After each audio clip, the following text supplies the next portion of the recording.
제3시에 내리는 이른비로 시작되는 교회, 제3시로 내리는 이른비로 시작되는 교회라는 제목을 가지고 말씀을 전하도록 하겠습니다. 제가 존경하는 이 조종민 목사님이 계십니다. 이 조종민 목사님의 책에서 정말 의미 깊은 글을 보았습니다. 한번 잘 집중해서 한번 들어보세요. 세상에 가장 어려운 일 중에 하나를 꼽으라면 나는 세상의 모든 사람이 서로 다르다라는 것을 인정하는 것이라고 생각합니다. 그리고 세상에서 가장 위대한 일을 한 가지를 꼽으라면 이렇게 서로 다름을 인정한 후 하나가 되는 것이라고 생각합니다. 라는 문장입니다. 이 말은요, 아마 세상 사람들도 고개를 끄덕끄덕 거릴 정도로 인간 사회의 본질을 정확하게 짚어주는 아주 깊은 통찰이라고 저는 생각합니다. 사람은요, 목사인 저도요, 본능적으로 비슷한 사람들과 어울리려고 합니다. 서로 다른 사람을 경계하려는 어떤 그러한 성향을 갖고 있기 때문에 그렇습니다. 그래서 이 역사 속에서 세계 역사를 등장하는 많은 권력자들 대부분요, 나와 너의 그 다름을 인정하기보다는요, 같은 생각과 같은 이해관계를 그 중심으로 세력을 확산시키지 않습니까? 형성해 가지 않습니까? 근데 그 틀에서 나의 생각과 다른 사람은요, 쳐내요. 배제한다라는 거예요. 저도요, 틀린 것과 다른 것의 차이를 몰랐어요. 똑같은 줄 알았어요. 다른 것과 틀린 건 엄청 이건 다른데요. 이거는 틀린 거야. 다른 건데 틀린 거야. 이렇게 저는 그렇게 살아왔다는 거 저 깨달은 지 얼마 안 됐다니까요. 그런데 나 틀리다? 너 틀렸어? 그러면 어떻게 합니까? 쳐내는 거예요. 어떻게 하든 배제하는 방식으로 교회를 유지하면 어떻게 되겠습니까? 그렇게 되면요, 그 결과 공동체는요, 함께 살아가기 위한 그 자리이기보다는 우리 편을 더 강화시키려는, 지키려는 그 구조로 변해가는 모습을 우리가 자주 보게 되지 않습니까? 그렇게 하면 할수록요, 나라는 망하게 되어 있어요. 그러나 하나님께서 이루시는 공동체는요, 전혀 다른 방향을 보여주고 있다는 겁니다. 하나님께서 세우시는 공동체는요, 서로 다른 그 사람들이 하나님 안에서 하나 되는 공동체입니다. 예수님께서는요, 정치적으로나 권력으로 사람을요, 하나로 묶으려 하지 않으셨습니다. 오히려 그렇게 했었으면 더 쉬웠을 겁니다. 그런데 그렇게 하지 않으셨어요. 오히려 인류를 구원하기 위해서 십자가에서 자기 자신을 과감없이 내어주심으로 참된 하나됨의 그 길을 여셨습니다. 십자가에서 흘린 피로 하나님과 원수되었던, 하나님과 멀리 떨어졌던 그 관계의 그 담을 십자가의 보혈로 다 허물어 주시고, 하나님과 인간 사이에 막힌 그 관계를 십자가의 보혈로 어떻게 합니까? 우리를 회복시킴으로써 새로운 공동체의 그 기초를 예수님께서 우리를 위해서 놓아 주셨다라는 거예요. 그렇기 때문에 예수님의 그 십자가는요, 사람을 억지로 하나 되게 하는 힘이 아니라 오직입니다. 사랑과 은혜로 서로 하나 되게 하는 능력이라는 겁니다. 예수 그리스도께서 지셨던 이 십자가는요, 서로 다름에도 불구하고도 함께 설 수 있는 길을 열어주셨다라는 겁니다. 그러므로 예수 그리스도를 머리로 삼은 교회가 존재하는 이유는 생각이 같기 때문에 우리 교회가 존재하는 게 아니에요. 교회는요, 서로 다른 사람들이 십자가의 은혜 안에서, 사랑 안에서 하나 되어 모인 공동체가 바로 교회입니다. 바로 그 은혜 위에 우리를 어떻게 합니까? 성령의 하나됨에서 한 몸으로 묶어주시는 참된 기초가 되는 것이기 때문에 그렇습니다. 이것을 깨닫고 있었던 예수님의 제자 한 사람이 있었습니다.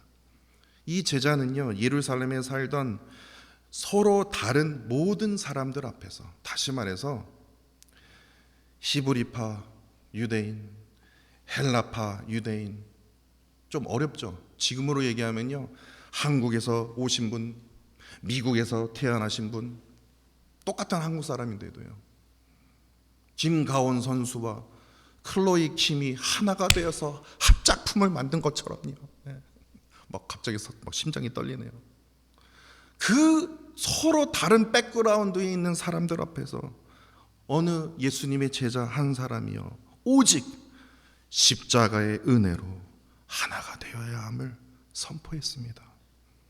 그가 누구인 줄 아십니까? 바로 사도 베드로입니다. 근데 이 사도 베드로가요, 사람들 앞에서 외친 그 말씀이 바로 오늘 우리가 읽었던 요엘 이 말씀입니다. 요엘서 말씀이에요. 베드로는 오늘 본문 요엘 말씀을 인용하면서 그 예언이요, 바로 나사렛 예수 그리스도를 통해서 성취되었음을 지금 히브리파 유대인, 헬라파 유대인 앞에서 선포했습니다. 그러자 이 말씀을 들은 이 모든 사람들 앞에서 어떠한 변화가 일어나는 줄 아십니까? 사도행전을 보니까요, 그들의 마음에 깊이 찔림을 받았대요. 여러분도 이 말씀을 읽으면서 마음에 깊이 찔림을 받으셨습니까? 저는요, 읽으면서 이게 무슨 말이지? 너무 어렵다 그랬는데 어떻게 이 말씀을 듣고 어떻게 마음에 찔림을 받지? 그러면서 이렇게 말을 해요. 형제들아, 우리가 어떻게 했으면 좋겠습니까? 사도 베드로요, 내가 어떻게 했으면 좋겠습니까? 이렇게 묻게 돼요. 그래서요, 베드로의 권면에 따라서 그들이 회개하기 시작합니다. 그리고 예수 그리스도의 이름으로 세례를 받는 역사가 일어났다라는 거예요. 근데 그날 무려 몇천 명이나 되냐면요, 3,000명이 되는 사람들이요. 다시 말해서 3,000명이 되는 사람들, 서로 다른 사람들이요. 서로 다른 사람들이 그 말씀을 받아들여 하나된 초대교회의 그 시작을 알리는 하나된 공동체가 바로 오늘 본문 말씀을 통해서, 선포된 본문 말씀을 통해서 시작이 되었다라는 거 여러분들 아십니까? 이 사건은요, 서로 다른 사람들이 생각이 딱 하나로 모아졌기 때문이 아니에요. 이게 아니에요. 요엘 선지자의 그 예언이 성령의 역사와 그 예수 그리스도의 십자가를 통해서 서로 백그라운드가 다르고 환경이 다르고 언어가 다르지만 서로 다른 사람들이 한 믿음 안에서 하나가 된 사건이었다라는 거예요. 그런데 우리가 집중해서 살펴볼 것이 하나된 초대교회의 시작이 이루어졌던 그 때와 시간이라는 겁니다. 왜냐? 사도행전에 보니까 이 시간을 기록을 하더라고요. 3,000명이나 되는 사람이 그 은혜를 받은 그 시간이 사도행전 2장 15절에 뭐라고 되어 있다면요, 제3시라고 되어 있습니다. 이게 아주 중요합니다. 제3시가 왜 중요하냐? 지금 우리의 시간으로 말하면요, 오후 3시가 아닙니다. 아침 9시입니다. 아침 9시는요, 그 당시의 사람들에게는요, 하루의 일상이 시작되는 시간이 바로 제3시입니다. 일상이 시작되는 시간이요. 그런데요, 오늘 요엘서 말씀에는요, 그 제3시의 그 의미를 다루고 있어요. 23절에 하나님께서 뭐를 내려주신대요? 이른 비를 주신다라는 겁니다. 이른 비는요, 씨앗이 뿌려진 후에 처음 내리는 비로소 새로운 생명이 시작되는 출발을 의미합니다. 그래서 이 사도행전 말씀과 요엘 말씀을 함께 읽어보면요, 정말로 중요한 사실 하나를 깨달을 수 있어요. 하루의 일상이 시작되는 그 제3시에 성령이 임했고 그 결과 3,000명이 새 생명으로 돌아온 그 역사가 일어났죠. 이는 마치 하나님께서 약속하신 그 이른비가 성령이 임하자 굳어있던 그 사람들의 그 마음에 뿌려졌던 그 말씀에 뭡니까? 싹이 트여진 거예요. 복음의 씨앗이 그 이른비로 하여금 어떻게 됩니까? 시작이 됩니다. 언제요? 일상이 시작돼요. 늦은 저녁에 성령이 임한 게 아니라 우리의 일상이 시작돼 이른비로 하여금 복음의 씨앗이 우리의 마음에 어떻게 합니까? 싹트기 시작했다라는 거예요. 성령의 이른 비가 임할 때 서로 다른 사람들이 어떻게 됩니까? 서로 백그라운드 다르고 언어가 다르고 문화가 다르고 정치적인 성향도 다르고 모두가 다 다른데 서로 손가락질하면서 다른 게 아니라 너가 틀린 거야. 그런 사람들 앞에서 어떻게 합니까? 하나가 되었다라는 거예요. 그리고 우리의 일상이, 그들의 일상이 어떻게 됩니까? 시작이 새롭게 됐다라는 거예요. 즉 성령 충만함의 그 은혜는 언제나 어디서부터 시작이 됩니까? 일상의 시작인 제3시에 하나님께서 약속하신 이른 비처럼 임하게 됩니다. 늦은 비에 대해서 제가 말씀드리고 싶지만 이거는 좀 관계가 안 돼서 나중에 기회가 되면 늦은 비에 대한 그 의미에 대해서도 제가 나중에 한번 하나님께서 허락하여 주시면 제가 설명해 드릴게요. 근데 오늘은 이른 비요. 하나님께서 약속하신 이른 비처럼 임하다. 우리의 일상을 하나님으로부터 시작할 때에, 우리의 일상을 기도로 시작하고 말씀으로 시작하고 예배로 시작할 때에 굳어있던 우리의 마음이 열리고 메마른 영혼이 뭐입니까? 새 힘을 얻게 되고 말씀의 그 씨앗이 이해가 된다는 거예요. 열매를 맺게 된다는 거예요. 이게 얼마나 놀라운 은혜입니까? 근데 하루의 시작을요, 저처럼요, 오늘 가기 싫다. 저 맨날 그러거든요. 또 월요일이네. 제가 월요일을 제일 싫어해요. 하루 시작을 일어나자마자 몸이 뻐근하냐. 몸 아파. 염려와 계획으로 채우는 인생은요, 메마를 수밖에 없어요. 근데 하나님 앞에서요, 먼저 서는 삶은요, 그 일상의 시작이요, 제3시의 시작이 어떻게 합니까? 성령의 은혜로 늘 적셔진다라는 거예요. 그래서요, 믿음의 사람에게 가장 중요한 것이 무엇인 줄 아십니까? 하루를 얼마나 많이 이루었어? 계획하는 대로 얼마나 바쁘게 살았어? 이게 중요한 게 아니라 하루를 누구 앞에 시작했느냐, 이게 제일 중요하다는 거예요. 다시 말해서 하나님 앞에서 시작된 하루는요, 그 하루의 일상이 아무리 작은다 할지라도 하나님의 역사를 이룹니다. 티핑에서요, 터닝 포인트까지요, 그러한 역사를 이루십니다. 그 일상 속에서 우리의 삶은요, 점점 하나님께서 기뻐하시고 하나님께서 원하시는 그러한 열매를 맺게 하신다라는 거예요. 그럼 여기서 조금 더 깊이 들어가 볼까요? 우리는 어떠한 마음과 모습으로 하나님 앞에요, 하루를 시작해야 할까요? 라는 게 아주 중요한 질문입니다. 오늘 본문 28절로 32절 말씀을 이에 대해서 증거하고 있습니다. 제가 이제 깨달았어요.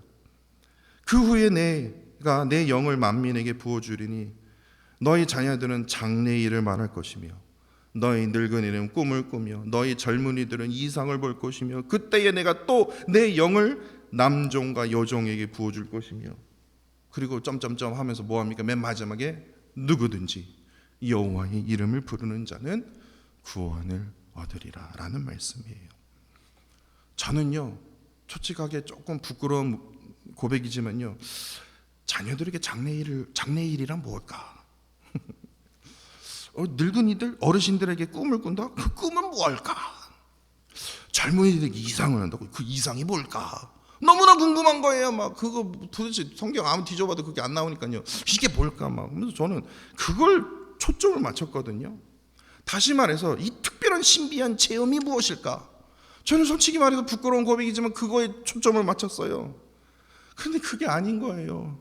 말씀을 읽고 오늘 본문 말씀과 사도행전 말씀을 비교해보면서 제가 느낀 게, 제가 하나님께서 깨닫게 해주신 게 뭐냐면요, 성령께서 임하시면요, 장래일, 꿈, 이상, 그게 중요한 게 아니라 하나님께서 보게 하시는 것을 보게 하신다라는 거예요.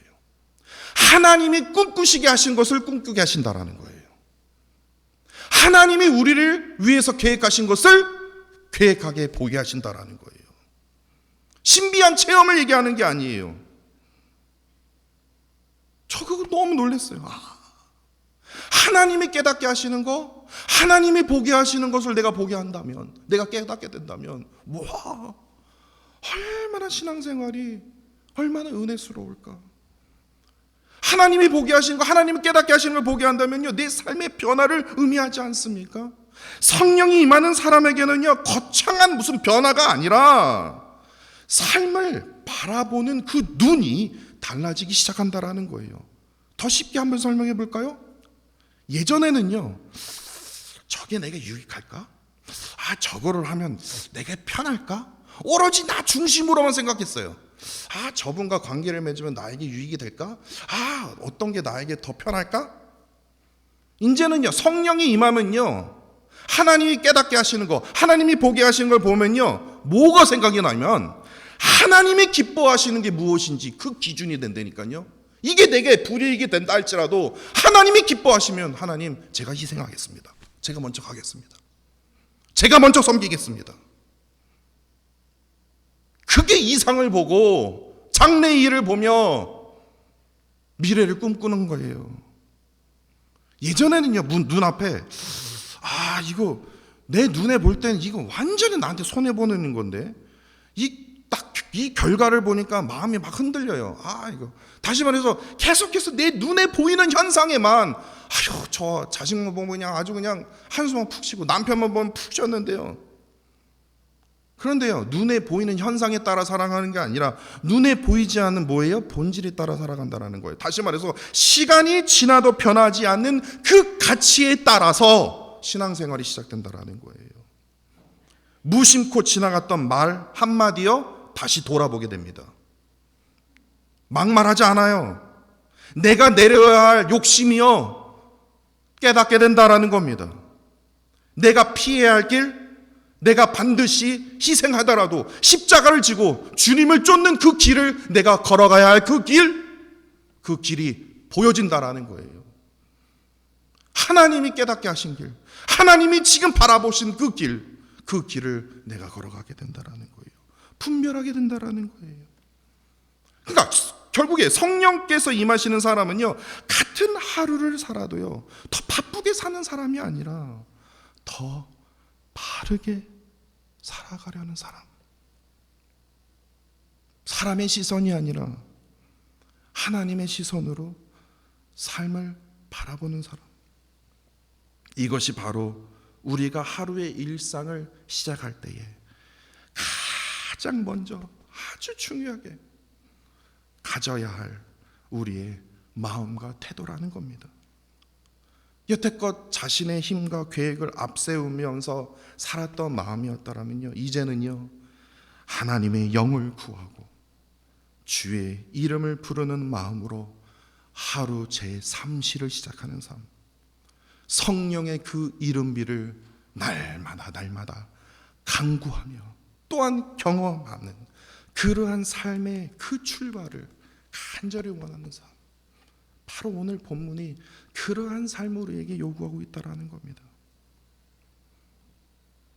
저번 주일에 이제 당회가 있었습니다. 그때 제가 이 말씀을 계속해서 묵상하고 있었는데 어느 장로님이요, 당회 때 이런 말씀을 했습니다. 제가 그대로 따왔습니다. 우리 교회에 다녔었던 분들 중에 오랜만에 우리 교회 만약에 방문하신 성도님들이 지금 예배당에 앉아 계시면 아는 사람보다 모르는 사람이 더 많아서 조금 낯설고 혼란스러울 것 같아요 라는 그러한 말씀을 하셨습니다. 그러니까 이 말은요, 단순히 우리 루이벨 교회가 조금 변했다라는 말이 아니라 지난 몇 년 동안 하나님께서 우리 루이벨 교회를 어떻게 새롭게 하셨는지를 보여주는 의미 있는 표현이라고 저는 해석이 되었습니다. 왜냐? 교회가 멈춰 있다면요, 우리는 늘 같은 얼굴만 보였을 것입니다. 그러나 하나님께서는요, 꾸준하게요, 놀랍게도요, 새로운 사람을 보내주셨고 더욱이 그 새로운 사람들이요, 공동체 안에 들어오게 하셨다라는 게 저에게 얼마나 큰 은혜가 되는지 모르겠습니다. 우리는 흔히 같은 사람이 오래 모였기 때문에 공동체가 하나가 된 거다라고 세상 사람들은 그렇게 해석을 합니다. 그렇지 않습니까? 그 공동체는 지금 몇십 년이 된 거야. 그런데요, 성경 한번 찾아보세요. 깊이 한번 묵상해보세요. 특히 사도행전 말씀을 읽어보시라고요. 같은 사람들끼리 오래 모였기 때문에 초대교회가 시작된 줄 아십니까? 초대교회 새 집사가요, 최초로 세운 집사가 어느 부류의 집사인지 한번 보시라고요. 그 교회가 어떠한 사역을 하고 있는지 한번 사도행전을 깊이 한번 보라고요. 읽고 또 읽어보세요. 우리가 인간의 생각하면요, 같은 사람끼리, 마음이 같은 사람끼리, 저는 그런 줄 알았어요. 우리끼리 지금 완지 한 50년 됐잖아. 이제 뭐 이렇게 해도 다 아는 거 아니야? 난 그런 사람들이 집사된 줄 알았어요. 근데 그게 아니더라고요. 성경이 보여주는 교회는요, 뭐예요? 성령의 은혜 안에서 서로 다른 사람이 하나가 되는 공동체임을 저는 말씀을 통해서 깨닫게 됐거든요. 그리고 바로 이러한 사실이 46주년, 창립 46주년을 맞이한 우리 모두에게 주시는 중요한 메시지라고 저는 믿습니다. 지난 46년 동안 하나님께서는요, 루이벨 교회를요, 멈추지 않게 하셨습니다. 그 시작이 조금 더딘다 할지라도요, 오늘 새벽기도 때요, 어느 집사님이 그랬어요. 그냥 속상했대요. 왜 이렇게 새벽기도에 많이 안 나오냐 막 그랬대요. 그런데요, 나중에 시간에 보니까 한 분 기도의 그 동역자들을 보내주시고, 또한 온라인에서도요, 그렇게 기도의 동역자요, 19년 전 루이벨 교회 한번 새벽기도요. 그거에 비하면요, 진짜 완전 몇 배예요. 한 10배, 한 15배. 진짜예요. 기도의 동역자들을요, 하나님께서요, 전 진짜 너무나 놀라워요. 계속해서 새로운 사람들을, 루이벨 지역에 무슨 한인들이 많이 사는 줄 아십니까? 이번에 많이 된 줄 알았더니 싹 돌아가셨어요. 이번에 그 루이벨 카톡이요. 아니 350명인데 이제 300명 내려갔어요. 다 50명이나 줄었더라고요. 이제 다들 판대요. 한국에 돌아가신대요. 좀 한인 인원들이 좀 많았으면 좋겠는데 언젠가 또 하나님이 부어주시겠죠. 그럼에도 불구하고도 계속해서 새로운 사람들을 보내주시고, 많이 부족하지만 조금이나마 우리 공동체를, 루이벨 공동체를 어떻게 합니까? 잘하게 하셨다라는 거예요. 그렇다면 우리가 오늘 한 가지 질문을 우리는 붙들어야 합니다. 우리 교회가 여기까지 올 수 있었던 그 힘은 무엇인가라는 질문이죠. 같은 사람과 같은 생각과 같은 신앙을 가졌기 때문에, 그러한 사람들이 모였기 때문에 그렇습니까? 환경이 이전보다 더 좋아졌기 때문에 그렇습니까? 19년 전에 저희 교회가 훨씬 좋아요. 그렇지 않습니까? 우리의 계획이 정확하기 때문에 그렇습니까? 아니죠. 우리가 하나 될 수 있었던 이유는요, 하나님께서 이 교회 위에 성령의 이른비를요, 새벽마다, 예배 때마다, 일상 우리의 시작을 말씀으로 시작하는 그 성도들로부터 끊임없이 부어주셨기 때문이라고 저는 믿습니다. 오늘 본문 28절입니다. 이 말씀의 약속처럼요, 하나님께서는요, 내 영을 만민에게 부어주리라. 내 영을, 성령의 영을 우리 루이벨 교회에 부어주리라. 그 약속은요, 지난 세월 동안 우리 교회 안에서도요, 계속해서 이루어지고 있음을 여러분들 믿고 계십니까? 저는 그렇게 믿어요. 그렇기 때문에 우리가 여기까지 올 수 있었던 것은 우리가 잘해서가 아니라 성령 하나님께서 붙들어 주셨기 때문에 그렇습니다. 그러면 이제 중요한 것은요, 46주년을 기념으로 끝나는 것이 아니라 앞으로 어떤 교회로 서 갈 것인가 라는 거예요. 그래서요, 오늘 우리가 함께 드려야 할 기도는요, 단순합니다. 저는 말씀을 준비하면서 이러한 기도가 터져 나왔어요. 하나님, 우리 루이벨 교회가 앞으로 사람의 힘이 아니라 성령의 은혜로 서게 해주세요. 근데 그 성령의 은혜가 어떠한 은혜냐면요, 오늘 하나님께서 저에게 깨닫게 해주셨잖아요. 제3시입니다. 우리의 하루가요, 모든 성도들이요, 우리 교회 루이벨 성도들이라면 모든 성도들이 일상의 그 시작이 하나님의 말씀으로, 기도로, 한숨과 눈물로 시작하는 것이 아니라 우리의 일상이 하나님을 향한 예배로 시작하게 하여 주셔서 우리의 그 일상의 자리마다 오늘 본문의 이 단어처럼요, 성령의 이름 비를 하나님 가정마다 부어주옵소서. 그래서 우리의 삶과 교회가 날마다 하나님의 은혜와 하나님을 향한 그 간증거리가 넘쳐나게 하여 주시옵소서. 이러한 기도가요 자연스럽게 말씀을 준비하면서 터져 나오더라고요.